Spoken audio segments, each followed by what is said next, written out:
Amigos telespectadores da Rede Vida de Televisão e do programa Páginas Difíceis da Bíblia. Eu tenho aqui, Diácono Albérico, e ao telespectador, uma notícia. Sim, qual será? A respeito deste programa aqui. Ele vai ao ar, normalmente, houve um incidente 2 domingos atrás, não é? Sim. Quando ele foi ao ar meia hora mais cedo, mas existe a possibilidade de o telespectador assisti-lo também mais tarde ou a hora que ele achar mais conveniente. Existe um sacerdote que eu gostaria de conhecer, não conheço, se chama Padre Saraiva. Padre Saraiva, que vive em algum lugar do Brasil, posta todos os programas diariamente, semanalmente, no seu YouTube. No YouTube. É só o telespectador que não puder assisti-lo neste horário aqui, 1h30, se for inconveniente, hora de almoço, etc., acesse o YouTube Padre Saraiva e lá procure Padre Fernando Cardoso. Tem os Pão Nossos de todos os dias e o nosso programa dominical Páginas Difíceis da Bíblia. Padre Saraiva presta, assim, um grande serviço. Em primeiro lugar, a Palavra de Deus. Em segundo lugar, a Rede Vida de Televisão. E a nós também, ao nosso programa. Perfeito. Então, o telespectador pode buscar no YouTube Padre Saraiva. Mais diretamente ainda, se ele digitar Páginas Difíceis da Bíblia. Páginas Difíceis da Bíblia no YouTube. Ou o Pão Nosso. Também vai cair lá no Padre Saraiva. Isso. Insto. E pode fazer à vontade. E digam aos demais também que gostariam de ver este programa e pode não achar conveniente o horário estabelecido. Muito bem, Padre, Diácono. Nós já lemos um salmo. Sim, já expliquei. Primeiro. O senhor me tinha perguntado agora, antes do início, a respeito da numeração. Sim. Eu não sei se eu falei ou não na introdução, não me recordo mais. Não falou, com certeza. Porém, existe uma numeração hebraica e uma numeração grega e latina. É que a partir do Salmo 9, o Salmo 9 foi dividido em A e B. E então, a partir do Salmo 10º, ou 9º, nós temos uma diferença de um número a mais. Na Bíblia de Jerusalém, que é a sua Bíblia, certo. Bem, os números fora do parênteses, sim, fora do parênteses, são os números da Bíblia hebraica. E os números dentro do parênteses são os números da Bíblia grega ou latina. Mas se alguém pegar, por exemplo, o breviário ou um texto latino ou traduzido do grego, vai ser o contrário. O número fora do parênteses é da Bíblia grega e latina e dentro do parênteses a Bíblia hebraica. Na verdade, não se modificaram. É apenas um corte que houve aí. Os salmos são 150 e substancialmente são os mesmos em todas as Bíblias, hebraicas e cristãs. Perfeito, perfeito. Tá certo? Bem, o Salmo, isto eu acredito que falei, me lembro ter falado, é ir a Deus com a linguagem de Deus, ir a Deus com as palavras de Deus. Deus inspira a nós o modo como quer ser escutado na oração. E porque os nossos estados de espírito, também falei isso, falou, sim, são muito variados os estilos e o gênero literário, ou os gêneros literários dos salmos. Certo.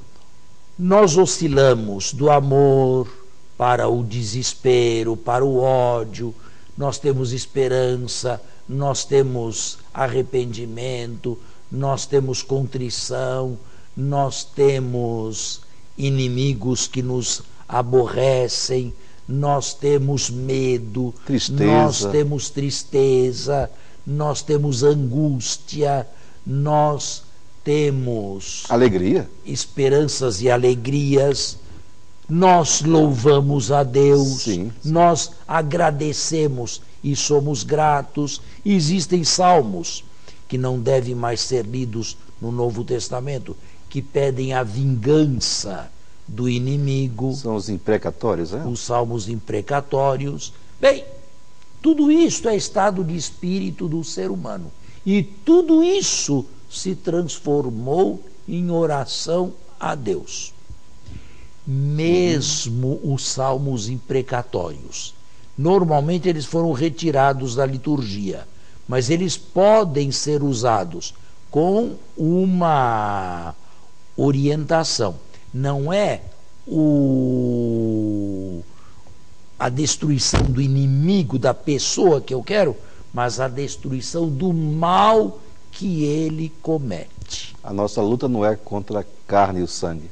A nossa luta não é contra ele, é contra o que ele faz. Entendo. É contra o que ele realiza. Aquilo sim. Agora, se uma pessoa, para se converter, precisar ser castigada, então o castigo é benévolo.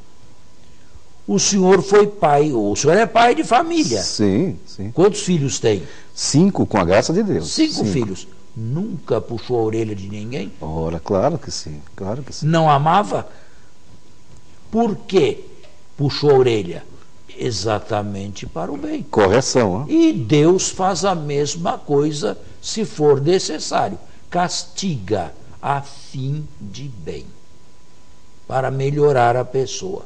De vez em quando manda, ou pode mandar, uns tantos castigos aí. Quer a história, quer a igreja, quer a cada um de nós em particular. O maior castigo de Deus é silenciar-se e deixar que nós caminhemos por nossa conta e vamos de desastre em desastre. Aí seria terrível isso. É terrível, não é? Caminhar de frustração em frustração. Bem, vamos agora à leitura do Salmo 4. Este é um salmo que aparece para aqueles que recitam o ofício divino nas completas de domingo ou de sábado, agora não me lembro bem, mas pode ser recitados todas as noites. A tradição beneditina o recita todas as noites. Perfeito. Vamos então à leitura. Às vezes, 1 ou 3 versículos são suficientes para fazermos toda uma teologia da oração deste salmo. Vamos então ler com atenção o salmo. Eu faço as intervenções devidas. Vejamos. Quando eu te invoco, responde, meu justo Deus. Na angústia, tu me aliviastes. Bem, aí paramos. Na angústia, literalmente, tu me dilataste. Vamos parar e nos deter no vocábulo angústia. Angústia é uma palavra que vem do latim angustus. E angustus, em latim, significa estreito, Apertado. pequeno, apertado. Pensemos, em primeiro lugar, numa angústia, digamos, ou num aperto físico. Aqui estamos em Brasília.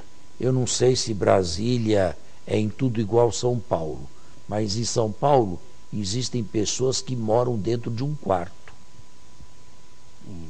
E ali tem tudo. E não há mais que um quarto e um banheiro. Vivem apertados. Tem que fazer tudo ali naquele quarto. Naquele quarto se cozinha, naquele quarto se dorme, naquele quarto se fica, naquele quarto se recebe visita. Kitnetes de 30 metros quadrados. Isso acontece muito nas nossas grandes cidades. No Japão, existem pessoas que moram dentro de gavetas. De tão pequeno que é o espaço. Parece quase uma gaveta. Bem, pessoas assim desejam, aspiram, suspiram por um espaço maior. De vez em quando tomar ar, sair para um campo, sair para um parque imenso, ou então para o litoral e ver o mar grande, imenso, espaçoso, não foram feitas para aquele tamanho, para aquela medida. Da estreiteza física, nós podemos passar para a estreiteza psicológica. Existem pessoas que estão na angústia. Psicologicamente, não lhes falta espaço físico, mas estão com o coração deste tamanhinho assim. Estão apertadas. São pessoas que estão sofrendo, passando por horas de um sofrimento intenso, de uma agonia que parece não ter fim. Não vem uma luz no fundo do túnel, não vem uma solução. Da angústia física e da angústia psicológica, nós podemos passar para a angústia moral. Pessoas desorientadas, pessoas sem Deus, em poucas palavras. Pessoas que não sabem o que fazer da vida ou não sabem o que estão fazendo na vida. Na angústia me dilataste. Deus é aquele que dilata as nossas angústias. E mais, numa tradução cristã desse salmo e numa leitura cristã, o nosso espaço, sabe qual é? É Deus. Nos Atos dos Apóstolos, capítulo 17, discurso de Paulo em Atenas, está: nele nós movemos, existimos e somos. Nele Deus. Só que buscar o espaço teológico, viver no espaço de Deus, não é uma coisa que acontece assim, com facilidade. Vamos dar um intervalo e continuaremos neste diapasão. Eu acabei de falar do espaço de Deus. Entrar para o espaço de Deus significa viver uma vida em Deus. Mas isto aqui, em primeiro lugar, é uma graça. Não é algo que se adquire depois de um retiro espiritual, mecanicamente, ou após uma visita ao Santíssimo, ou um ato de piedade. Não, não, não. É uma coisa que vem de Deus. Posso dar alguns exemplos. Santa Teresa de Jesus, cuja festa se celebra no dia 15 de outubro, quando estava na cozinha preparando um almoço ou um jantar às freiras, trabalhava com todo o carinho para tratá-las bem. Porém, a sua alma estava mergulhada em Deus. Ao mesmo tempo que fazia aquela comida e trabalhava de maneira simples, com avental, numa cozinha, estava em Deus. Ela conseguia trabalhar como Marta e estar como Maria. Mais ou menos isto. Mais ou menos isto. E existem pessoas que encontram em Deus o seu grande espaço, o seu lugar natural. Isto será o céu. Só que este céu pode ser, de alguma maneira, antecipado na terra. Isto é graça de Deus, isto é dom que não vem dos nossos merecimentos, mas pode ser buscado. De qualquer maneira, o Salmo nos diz que na angústia, qualquer que ela seja, ele nos dilata. Se você olhar para o capítulo 2, não vamos buscar agora para não, por causa do tempo, da carta aos Efésios, o autor dessa carta diz que pede a Deus que nós conheçamos a altura, a largueza e a profundidade do amor de Cristo. Vejam, largura, altura e profundidade do amor de Cristo. É lá que nós somos chamados a viver. O nosso espaço é um espaço infinito. Bem-aventuradas as pessoas que já encontraram esse espaço neste mundo aqui, tanto quanto este mundo pode oferecer. E então, se encontram isto, qual é o final do salmo? Leia apenas o final. Tá. Em paz me deito e logo adormeço, porque só tu, Javé, me fazes viver em segurança. Aí está. Uma pessoa destas é uma pessoa que não vive com o coração palpitante. Fora da angústia, ela pode descansar em Deus tranquilamente. Deita e se adormenta logo. Ela não tem insônia. Ela não precisa de soníferos. Deus é o seu espaço. E não apenas o seu espaço, mas o seu colo e a sua mão carinhosa de pai e de mãe, onde ela se deita. Muito bom. Está bem o salmo? Muito bom. Está explicado? Assim o telespectador pode recitar toda a noite, como a igreja insinua a nós clérigos, nós padres, diáconos, o ofício noturno. E pedir a Deus a graça de viver no seu espaço e deixar relativamente de lado, ou sem dar tanta importância, a falta de espaço quando isto acontece, quer do ponto de vista físico, quer do ponto de vista psicológico. Mas não se consegue viver assim perenemente aqui na Terra. Se consegue, há sempre sim. altos e baixos? Se consegue. Mas é raro? Não digo que seja para todos, não. Santa Teresa de Jesus, Santa Teresinha do Menino Jesus.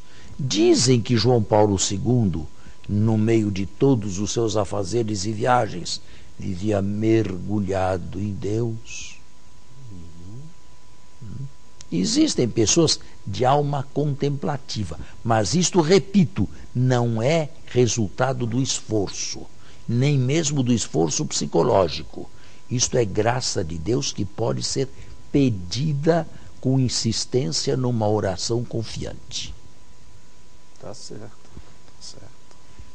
Tá bem? Tá bem. Tá bem explicado o Salmo 4? Tá bem explicado. Vamos então ao Salmo seguinte, que eu disse ao senhor qual seria?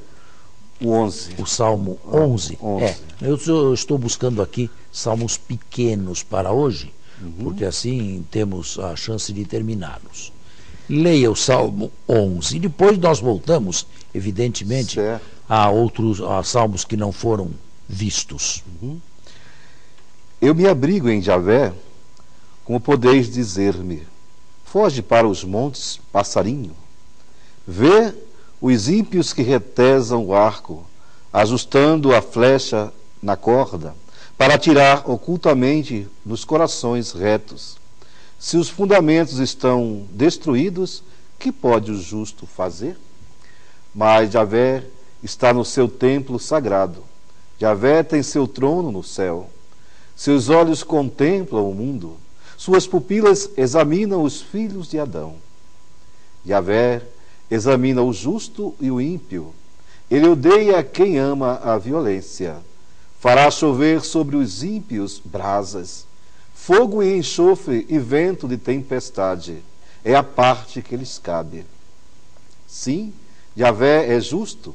Ele ama a justiça. E os corações retos contemplarão sua face. Muito bem. O Salmo não tem um contexto histórico, ou pelo menos nós não conhecemos o contexto histórico, as circunstâncias históricas que geraram esse Salmo. Mas nós podemos imaginá-las. Podemos imaginar uma convulsão social, ou uma guerra civil, ou alguém que se sente injustamente perseguido e corre e pede asilo no templo de Deus. É o início do Salmo. Leia mais uma vez. Eu me abrigo em Javé. Eu me abrigo no templo de Deus. Como podeis dizer-me, foge para os montes, passarinho? Vê os ímpios que retesam o arco, ajustando a flecha na corda, para atirar ocultamente nos corações retos. Se os fundamentos estão destruídos, que pode o justo fazer? O pessoal do templo, os encarregados do templo, que deveriam ter um pouco mais de fé, não têm. Veja, você buscou asilo aqui, mas é perigoso. Os fundamentos estão destruídos. Você pode ser pego a qualquer momento. Então, é melhor fugir para o deserto.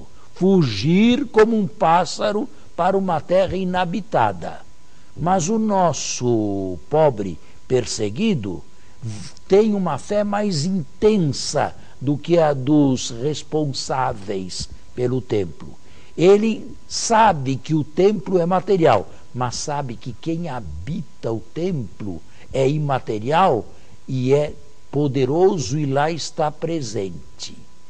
Ele tem confiança. E por isto mesmo ele insiste em ficar no templo e participar ou gozar da confiança que Deus lhe dá. O salmo se continua: os ímpios retesam os arcos, retesam as suas flechas. Então, quer dizer, vão atacá-lo. Vão atacá-lo. Só que Yahvé se coloca como um colchão protetor. Aqui estão os ímpios, todos ao redor, buscando atacar o pobre coitado, e Yahvé se transforma numa espécie de colchão protetor. Podem vir as flechas que quiserem, mas elas não atingirão, porque Deus não permite que aquele seja destruído. Só que esta situação não pode perdurar. É preciso que Deus ponha em debandada toda essa gente aí. E é o final do salmo: fará chover fogo e enxofre. De cima, Deus os dispersa para que não cause problema no orante. Estão vendo como a gente pode tirar a espiritualidade de um salmo? Agora, já passamos por uma situação desta? Já passamos por uma situação semelhante? Ah, sim, com certeza. Quantas vezes Jesus diz que o Filho do Homem será entregue às mãos dos homens? Como é cruel ser entregue às mãos dos homens. Quem já experimentou isto sabe como isto é cruel. Sabe de que os homens são cruéis. E alguns homens são como animais selvagens, são como bestas, são como animais perigosos, que precisam ser postos em jaula para deixarem de praticar o mal, para deixarem de fazer o mal aos outros. Muitas pessoas já experimentaram ou já viveram situações assim. E, no entanto, apesar disso, estão vivas até hoje. Estão vivas até hoje. O que aconteceu com estas pessoas? Deus se colocou como colchão protetor e não permitiu que o mal as destruísse. Os inimigos se puseram em debandada, não existem mais. Eu conheço muitas histórias assim. Muitas histórias que viveram esta situação. E aquele que era perseguido, aquele cuja vida era buscada e procurada, está são e salvo, vivo até hoje, graças a Deus. Graças a Deus. Estão vendo? Está vendo? No tempo daquela famigerada teologia da libertação, que fez um estrago horrível na igreja, quantas pessoas sofreram enormemente. Acabou tudo e essas pessoas hoje ocupam bons lugares. E os lugares de responsabilidade. Eram pessoas de Deus que sofriam naquele momento, naquele presente lá. Nós temos que encerrar. O nosso tempo está esgotado. Muito rápido. Pois é. Então, Então nós continuaremos, eu terminei este salmo, nós continuaremos com outro na semana que vem, se Deus quiser. Muito obrigado. Até o próximo domingo, se Deus quiser.